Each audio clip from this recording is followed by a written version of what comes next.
This 1890 portrait looks normal, until you notice the shadow that even science can't explain. The air in the basement of the Boston Historical Society smelled of old paper and forgotten time. Elena Martinez had spent the better part of her morning cataloging donations from a recently closed estate, her hands carefully turning through boxes of letters, documents, and faded photographs. The November rain drummed steadily against the small ground-level windows, creating a rhythm that had lulled her into a meditative state of sorting and labeling. She was about to close the final box, when her fingers brushed against something wrapped in yellowed cloth. Carefully, Ellen unwrapped the fabric to reveal a wooden frame containing a large photographic portrait mounted on heavy cardboard.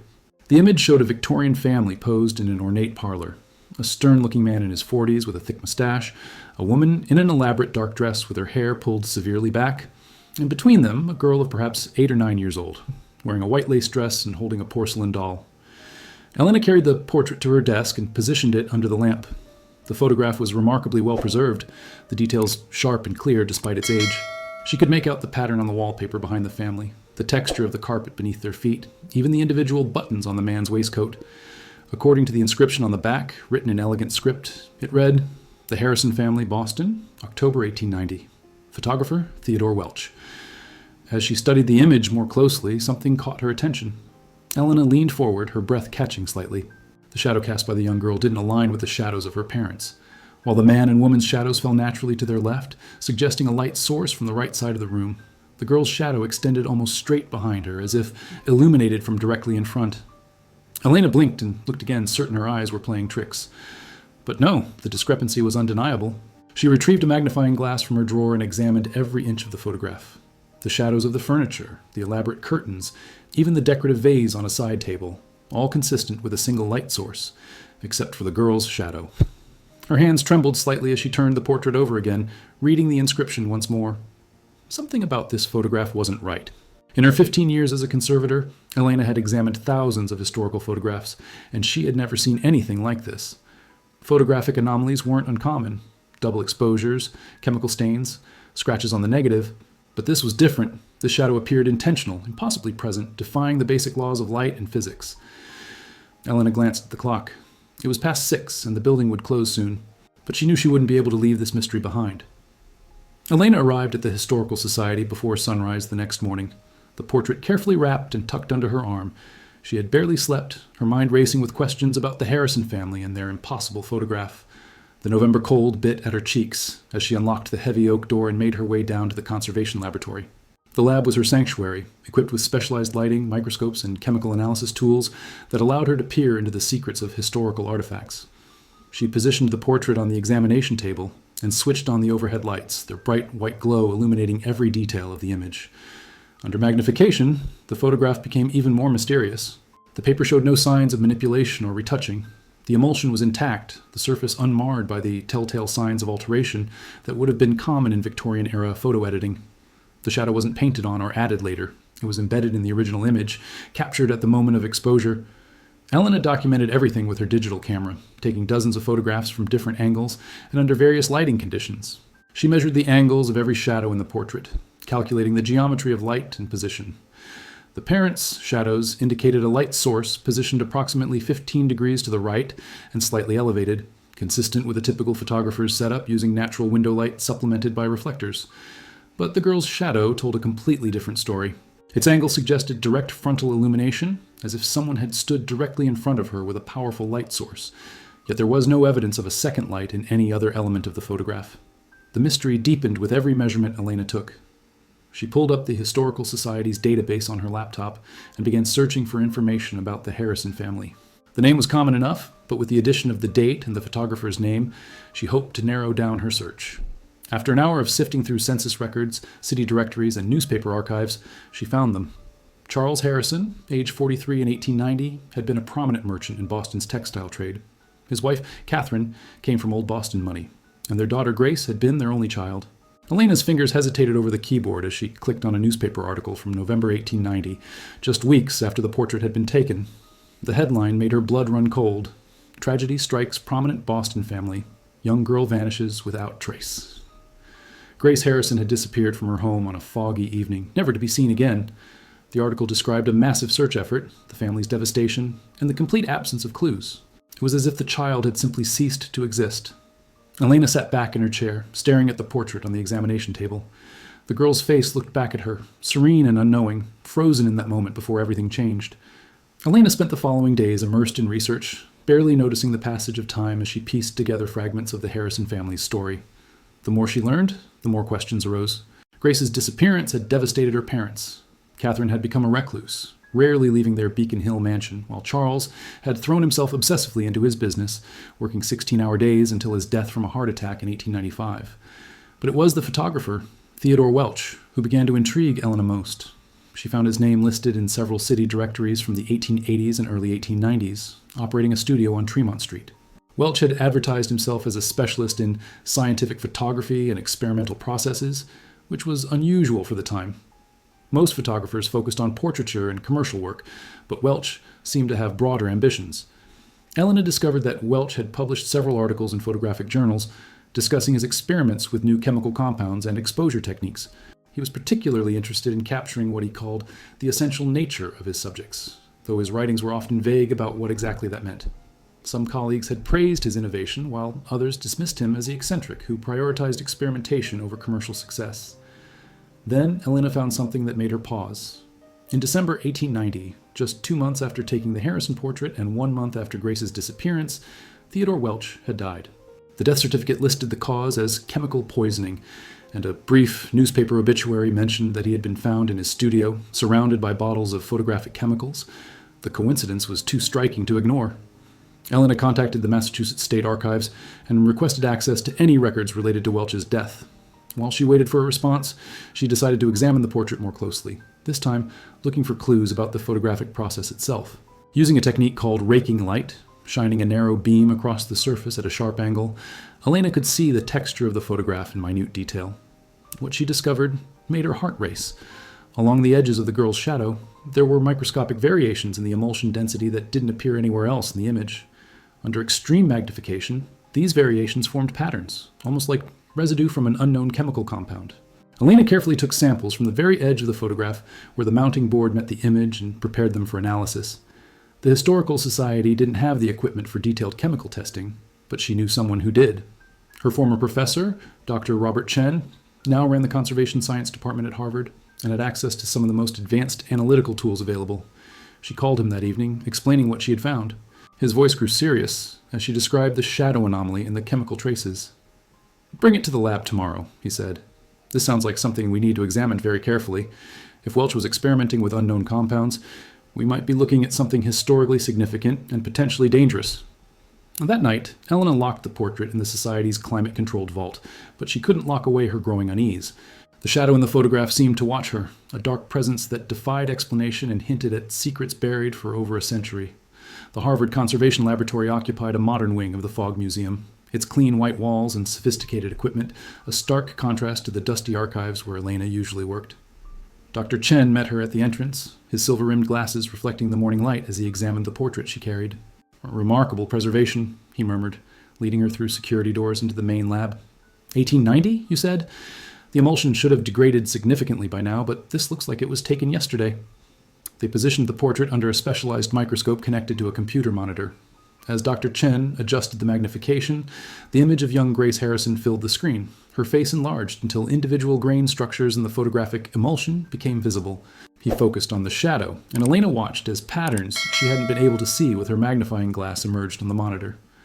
"There," Dr. Chen pointed to the screen. "See those crystalline formations? That's not standard silver halide. There's something else mixed into the emulsion." He carefully scraped a microscopic sample from the edge of the photograph and transferred it to a slide for spectroscopic analysis. The machine hummed as it worked, processing the chemical composition of the sample. When the results appeared, Dr. Chen's expression shifted from curiosity to concern. "Mercury," he said quietly. "High concentrations of mercury compounds, mixed with something I have never seen in a photograph before. There are traces of phosphorus compounds too, and what appears to be an organic binding agent." Elena felt a chill run down her spine. Mercury, that would have been incredibly toxic. "Lethal, if handled improperly," Dr. Chen confirmed. He pulled up a database on his computer, searching through historical records of photographic processes. Mercury compounds were used in daguerreotypes in the 1840s and 50s, but by 1890 they had been largely abandoned because of the health risks. If Welch was still using mercury-based chemistry, he was either very brave or very foolish. Or desperate, Elena added softly. She told Dr. Chen about Grace's disappearance and Welch's death from chemical poisoning. As she spoke, she could see him making connections, his academic mind assembling the pieces of the puzzle. There were photographers in that era who believed they could capture more than just physical appearance, Dr. Chen said, leaning back in his chair. Some thought that with the right chemicals and exposure times, they could photograph the soul itself, or the life force of a person. It was pseudoscience, of course, but it was taken seriously by some practitioners. Elena looked at the portrait, at Grace's serene face and that impossible shadow. What if Welch believed he could capture something essential about his subjects? What if that's what this shadow represents? Dr. Chen didn't dismiss the idea immediately. Instead, he pulled up several historical photographs on his computer, images from the spiritualist movement of the late 1800s that claimed to show ghosts or auras. Spirit photography was popular in that period. Most of it was fraudulent, double exposures and trick photography. But some photographers genuinely believed they were capturing invisible forces. They spent hours analyzing the portrait, running test after test. The mercury compounds were concentrated specifically in the area of the girl's shadow, nowhere else in the photograph. Whatever Welch had done, he had done it deliberately, targeting that specific area of the image with his experimental chemistry. As evening fell and the lab grew quiet, Dr. Chen made a suggestion that would change the direction of Elena's investigation. "You need to find Welch's original glass plate negative," he said. "If this effect was created during the exposure and development process, the negative will show us exactly what he did. Without it, we're just guessing." Elena nodded, though she had no idea where to begin looking for a glass negative that was over a century old. Most photographers' archives had been lost to time, destroyed or discarded when studios closed. But she had to try. The answer to the shadow's mystery lay somewhere in the Theodore Welch's forgotten legacy, waiting to be uncovered. Finding Theodore Welch's studio proved more challenging than Elena had anticipated. The address listed in the 1890 city directory, 127 Tremont Street, no longer existed in any recognizable form. That section of downtown Boston had been rebuilt multiple times over the past century, and the original buildings had long since been demolished or absorbed into larger structures. Elena stood on the modern sidewalk, consulting a historical map on her tablet and trying to orient herself to where the studio would have been. Around her, tourists and business people hurried past, oblivious to the history beneath their feet. She looked up at the contemporary office building that now occupied the space and felt a wave of disappointment. How could she possibly find century-old glass negatives in a city that had transformed so completely? But Elena had learned that the past rarely disappeared entirely. It just went underground. She spent the next week at the Boston Public Library, combing through property records, estate inventories, and business transactions. Photographers' materials were considered valuable when studios closed, often sold to other photographers or archived by historical societies. There had to be a trail. Her breakthrough came from an unexpected source. An obituary for Welch's widow, Miriam, who had died in 1923, mentioned that she had donated her late husband's scientific equipment and photographic materials to the Massachusetts Institute of Technology, hoping that researchers might find value in his experimental work. MIT had a growing photography program in the 1920s, and apparently Miriam had believed her husband's legacy deserved scholarly attention. Elena contacted MIT's Institute Archives and Special Collections, explaining her search. The archivist, a patient woman named Sarah, promised to investigate their holdings. 2 days later, Elena received an email that made her hands shake with excitement. "We've located a collection of glass plate negatives labeled Welch Photographic Estate 1923. They've been in storage for decades. You're welcome to examine them." The MIT archives occupied a quiet corner of the campus, far from the bustle of laboratories and lecture halls. Sarah led Elena into a climate-controlled storage room where wooden crates sat on metal shelving, each labeled with acquisition dates and donor information. The Welch collection consisted of 3 medium-sized crates, their contents carefully wrapped in acid-free paper. With Sarah's help, Elena began the painstaking process of examining the glass negatives. Each plate was approximately 8 by 10 inches. The images reversed in tone, dark where the final print would be light, light where it would be dark. Many showed typical Victorian portraits, families, children, couples. Welch had been a competent commercial photographer, his technical skills evident in the clarity and composition of his work. But interspersed among the standard portraits were stranger images, photographs of empty rooms with unusual light patterns, close-ups of objects with multiple exposures, creating ghost-like overlays, and several portraits where the subjects seemed to be surrounded by faint, luminous halos, effects that could have been accidental light leaks or deliberate experiments. Elena worked through the first crate, then the second, her hope beginning to fade. There were hundreds of negatives, and while fascinating, none of them showed the Harrison family. She was reaching for the third crate when Sarah returned with an additional box she had found misfiled in another section. "This one was separated from the others," Sarah explained. "It's labeled experimental processes. Handle with caution. Given what you told me about mercury compounds, I thought you should see it." Elena carefully opened the smaller box. Inside were perhaps 20 glass plates, each wrapped individually and marked with dates and cryptic notations in what must have been Welch's handwriting. The notes referenced chemical formulas, exposure times, and phrases like essence capture and vital force registration. And there, third from the bottom, she found it. A glass negative labeled Harrison Family, October 12, 1890. Formula 7, extended exposure. Elena's breath caught as she held the plate up to the light box. Even in negative, the impossible shadow was visible, a dark presence where the girl's shadow should have been naturally aligned with her parents'. But on the glass plate, Elena could see something she hadn't noticed in the paper print, faint markings around the shadow's edges, almost like handwritten annotations or symbols etched directly into the emulsion. "Sarah," Elena said quietly, her voice barely above a whisper, "I need to photograph this negative in the highest resolution possible. And I think we need to handle it very, very carefully." The high-resolution scans of the Harrison negative revealed details that had been invisible to the naked eye.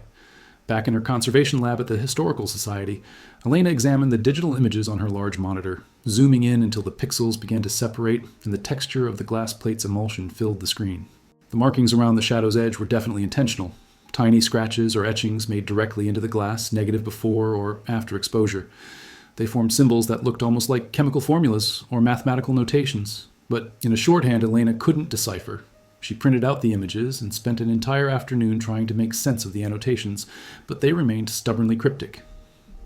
Dr. Chen examined the symbols when she sent him the images, but even his extensive knowledge of historical photographic processes couldn't crack the code. "These aren't standard chemical notations," he told her over the phone. "Welch seems to have developed his own system. You need to find his notes, his working journals." Photographers of that era often kept detailed records of their experiments. Elena returned to MIT the following day, hoping the archives might contain more than just negatives. Sarah had anticipated her request, and had already pulled additional materials from the Welch collection, a leather-bound journal and several loose notebooks, their pages yellowed and fragile. Elena put on cotton gloves before opening the first notebook. Welch's handwriting was small and precise, filling page after page with observations, chemical formulas, and philosophical musings about the nature of photography. The early entries, dated from the mid-1880s, documented standard photographic techniques and client commissions. But as Elena progressed through the journal, the tone shifted. In 1888, Welch had attended a lecture by a visiting European scientist who proposed that living beings emitted a kind of energy or force that could potentially be captured through specialized photographic processes. Welch had been fascinated, and his journal entries became increasingly focused on developing methods to photograph what he called the vital essence, the invisible force that animated living things and distinguished them from inanimate objects. The experiments had started simply enough: long exposures, unusual chemical mixtures, attempts to capture motion or emotion in ways that standard photography couldn't. But by 1890, Welch's work had taken a darker turn. He wrote about using mercury compounds because of their unique interaction with light and organic matter. He theorized that mercury could act as a bridge between the physical and the energetic, capturing impressions that silver alone couldn't register. Elena found the entry for October 12, 1890, the day the Harrison portrait was taken. Welch's handwriting was shakier than usual, excited or anxious, she couldn't tell which. He wrote, "The Harrison Commission may be my greatest opportunity. The child is ill. Her parents didn't disclose this, but I could see it in her pallor, the way she held herself. If my theories are correct, I should be able to capture not just her appearance, but her vital force, the energy that is already beginning to fade. Formula 7, extended exposure, mercury suspension in the shadow areas. This will be my proof." Elena's hands trembled as she read. Grace Harrison had been ill. Her parents had commissioned the portrait knowing their daughter was sick, wanting perhaps to preserve her image while they still could. And Welch, driven by his obsessive theories, had seen an opportunity to test his most radical experiment. The journal entries after October 12th were sparse and increasingly disturbed. Welch wrote about the success of his technique. The shadow had appeared exactly as his formulas predicted, capturing what he believed was an image of Grace's fading life force. But he also wrote about the cost. The mercury exposure during the extended photographic session had affected him badly. His hands shook, he couldn't sleep, and he experienced vivid nightmares. When Grace disappeared 3 weeks later, Welch's journal entries became almost illegible. He blamed himself, though he couldn't articulate why. He wrote about the shadow in the photograph seeming to move, to change, though that was clearly impossible. He wondered if his experiments had somehow harmed the child, if capturing her vital essence had weakened her in some way. The final entry, dated December 3rd, 1890, was brief. "I cannot undo what I have done. The mercury has poisoned more than my body. I see now that some forces should not be captured, some boundaries should not be crossed. If anyone finds this work, let them learn from my mistakes. The shadow is not what I thought it was. It is something far more terrible." Eyes! Elena closed the notebook, her mind reeling. Welch had died believing his experiments had somehow contributed to Grace's disappearance. But was there any truth to his guilt, or was it simply the ravings of a mind poisoned by mercury and consumed by obsession?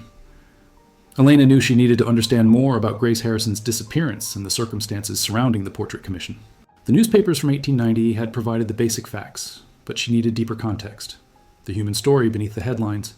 She requested access to the Harrison family papers, if any existed. The Massachusetts Historical Society held a small collection of Charles Harrison's business correspondence donated decades ago by a distant relative. Elena spent a cold December morning in their reading room, going through boxes of letters related to Harrison's textile business. Most were routine: orders, invoices, negotiations with suppliers. But in the third box, she found personal correspondence that had been misfiled among the business documents. There were letters from Catherine Harrison to her sister in New York, written in the months before and after Grace's disappearance. The early letters painted a picture of a normal, if privileged, family life. Catherine wrote about Grace's piano lessons, their plans for the holidays, the portrait commission they had arranged with a photographer of artistic reputation. But a letter dated September 1890 revealed the shadow that had fallen over the Harrison household. Catherine wrote to her sister, "Grace has been unwell these past months. The doctors cannot agree on a diagnosis, but she grows weaker each week. Charles refuses to accept the gravity of her condition and insists she will recover. I wanted to cancel the portrait sitting, but he insisted. He said we must have a proper family portrait while Grace can still sit for one. I fear what he cannot bring himself to say aloud, that this may be our last opportunity to capture our daughter's image." Elena felt a pang of sorrow. The portrait that Welch had turned into an experiment had been commissioned by parents who knew they might be losing their child. The photograph was meant to be a memorial, a way to hold on to Grace before she slipped away from them. The letters written after Grace's disappearance were harder to read. Catherine described the night it happened. Grace had been feeling slightly better and had asked to sit in the garden for some fresh air. Catherine had stepped inside for just a moment to fetch a shawl, and when she returned, Grace was gone. The garden gate was closed, there were no signs of disturbance, and despite an extensive search, no trace of the child was ever found. What struck Elena most was Catherine's repeated mention of the portrait. In letter after letter, she wrote about how she couldn't bear to look at it, how Charles had insisted on displaying it prominently in the parlor, how the image haunted her dreams. "There's something wrong with that photograph," Catherine wrote in December 1890. "Grace's shadow doesn't fall right. The photographer tried to explain it as an artifact of the process, but I see it differently. It's as if part of her had already left us when that picture was taken, as if the photograph captured her departure rather than her presence." Elena found one final letter that made her reconsider everything. It was written by Charles Harrison himself, dated 1894, addressed to Theodore Welch, though Welch had been dead for 4 years by then. The letter had never been sent. It was still in its envelope, sealed and marked unsent in another hand, probably Catherine's. Elena carefully opened the envelope and unfolded the letter. Charles' handwriting was shaky, the writing of a man barely holding himself together. He wrote, "I must confess what I have never told another soul. I knew you were dying when I commissioned that portrait. Your assistant warned me of your experiments with dangerous chemicals, suggested I choose another photographer. But I had heard rumors of your special techniques, your ability to capture more than mere appearance. My daughter was dying, Mr. Welch, and I wanted more than a simple photograph. I wanted you to capture her essence, her soul, something that would remain after she was gone. I practically begged you to use your experimental methods. If anyone is to blame for what happened, it is not you, but me. I asked you to cross a boundary that should never have been crossed, and we all paid the price." Elena set the letter down, her heart heavy with the weight of the revelation. This wasn't just a story about a photographer's dangerous experiments. It was about a father's desperate love, his refusal to accept loss, and the terrible consequences of trying to hold on to something that was already slipping away. The pieces of the puzzle were coming together, but Elena still needed to understand what had actually happened to Grace Harrison. Had the mercury exposure from the extended portrait sitting somehow accelerated her illness? Or was there another explanation for her mysterious disappearance? She reached out to Dr. Patricia Morrison, a medical historian at Boston University who specialized in 19th century diseases and treatments. Over coffee at a cafe near the university, Elena explained the case and showed her copies of Catherine's letters describing Grace's symptoms, progressive weakness, pale complexion, periods of confusion and fever. Dr. Morrison studied the descriptions carefully. Based on these symptoms and the time frame, I'd guess mercury poisoning or perhaps tuberculosis, she said. Both were common in that era, and both often affected children. But you said the child was exposed to mercury during a photograph sitting? Elena explained Welch's experimental process and the high concentration of mercury compounds found in the portrait's emulsion. Dr. Morrison's expression grew grave. Mercury vapor is extremely toxic, especially in enclosed spaces. If Welch was heating mercury compounds to create photographic effects, and if the sitting was as extended as his journal suggests, you said several hours, then Grace would have been inhaling mercury vapor throughout the entire session. A child her age, already weakened by illness, would have been especially vulnerable. The realization hit Elena like a physical blow. The photograph didn't just capture her deterioration, it accelerated it. Potentially, yes, Dr. Morrison confirmed. Mercury poisoning can cause neurological symptoms, confusion, disorientation, memory loss. If Grace was already ill and then received a significant mercury exposure, it could have triggered a crisis. Elena thought about the night Grace disappeared. Catherine had said her daughter had been feeling better, had wanted to sit in the garden. But what if that improvement had been illusory, a brief surge before a collapse? What if the mercury poisoning had caused confusion that led Grace to wander away from the house? With Dr. Morrison's help, Elena requested access to historical medical records from Massachusetts General Hospital, where the Harrison family would likely have sought treatment. The archives contained patient registers from the 1890s, though the detailed medical files had long since been destroyed or lost. But in the admission logs for November 1890, Elena found an entry that made her breath catch. November 2nd, 1890. Jane Doe, female child, approximately 8 to 10 years of age, found unconscious near the Charles River, admitted with suspected mercury poisoning and exposure. No identification. Died November 15th, 1890. Buried City Cemetery, Roxbury section. The date of admission was exactly 1 week after Grace Harrison's disappearance. Elena cross-referenced with newspaper archives and found a brief article about an unidentified child found by the river. The description matched Grace's age and general appearance, but with mercury poisoning affecting her appearance and ability to communicate, she hadn't been identified. Elena felt tears sting her eyes as the tragic truth revealed itself. Grace hadn't disappeared mysteriously. She had wandered from her home in a state of confusion caused by mercury poisoning, collapsed somewhere near the river, and been found by a stranger who brought her to the hospital. Without identification and unable to speak coherently, she had been listed as a Jane Doe. She had died alone while her parents desperately searched for her, never knowing she was lying in a hospital bed just miles away. The shadow in the photograph suddenly took on a new meaning. It wasn't capturing Grace's vital essence or her soul departing. It was the literal shadow of death, the visual evidence of the mercury poisoning that would ultimately kill her. Welch's experimental process hadn't revealed some mystical truth. It had created the very tragedy he'd later feel guilty about. Elena sat in the medical archives long after closing time, the staff allowing her to remain as she processed the heartbreaking revelation. This photograph, commissioned by a father who couldn't accept his daughter's mortality, had become both memorial and murder weapon, capturing and causing the death it was meant to prevent. Elena knew what she had to do. She had to find Grace Harrison's grave and, if possible, confirm the identity of the Jane Doe buried in 1890. It was the only way to bring closure to a story that had remained incomplete for over a century. The Roxbury Cemetery's office maintained records going back to its founding in the 1850s. The registrar, an elderly man named Thomas, who had worked there for 40 years, helped Elena search through the burial logs. They found the entry for November 16, 1890. Jane Doe, female child, age unknown, died MGH. City burial, section K, row 12, plot 34. The grave itself was in a forgotten corner of the cemetery where paupers and unidentified individuals had been buried. Unlike the elaborate Victorian monuments that dominated other sections, this area had simple markers, small stones, with numbers rather than names. Many had been worn smooth by time and weather, their inscriptions barely legible. Thomas led Elena through overgrown paths to section K. They counted rows and plots until they found the small, weathered stone marked only with 34 and the year 1890. Elena knelt before it, placing her hand on the cold marble. Somewhere beneath this ground lay a child who had died alone and unnamed, while her parents grieved her disappearance miles away. "I need to confirm this is Grace Harrison," Elena said, looking up at Thomas. "Is there any way to verify identity after all this time?" Thomas considered the question. The cemetery still has some burial records that include physical descriptions noted by the undertakers. They might not be detailed, but it's worth looking. Back in the office, they found the undertaker's ledger from November 1890. The entry for the Jane Doe included a brief description. Female child, fair hair, white dress with lace collar, porcelain doll clutched in arms. Elena felt her heart clench. In the portrait, Grace had been wearing a white lace dress and holding a porcelain doll, the same doll mentioned in the burial record. It couldn't be a coincidence. She contacted the Harrison family's descendants, distant cousins who had inherited what remained of Charles and Catherine's estate. After explaining her research and showing them the evidence, they agreed to permit the exhumation and DNA testing of the Jane Doe grave, using preserved samples from known Harrison family members for comparison.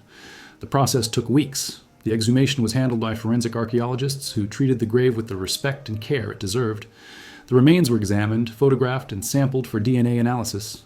Elena wasn't present for the exhumation. It felt too intrusive, but she received regular updates from the lead archaeologist. The DNA results came back in early February, confirming what Elena had already known in her heart. The Jane Doe buried in Plot 34 was Grace Harrison. The child who had vanished in 1890 had been lying in an unmarked grave just 3 miles from her family home, unidentified and unmourned for over 130 years. The Harrison descendants held a private ceremony when the results were confirmed. They arranged for a new headstone to replace the numbered marker, a simple but elegant stone engraved with Grace's name, birth, and death dates, and a line chosen by the family. Lost and found, finally home. Elena attended the ceremony, standing with a small group of distant relatives who had never known Grace but felt connected to her story nonetheless. As they laid flowers on the newly marked grave, Elena thought about the portrait that had started this entire investigation, that impossible shadow that had defied scientific explanation. The shadow wasn't supernatural, it wasn't capturing souls or vital essences. It was evidence of a crime committed in ignorance and desperation, a physical record of the mercury poisoning that would end Grace's life.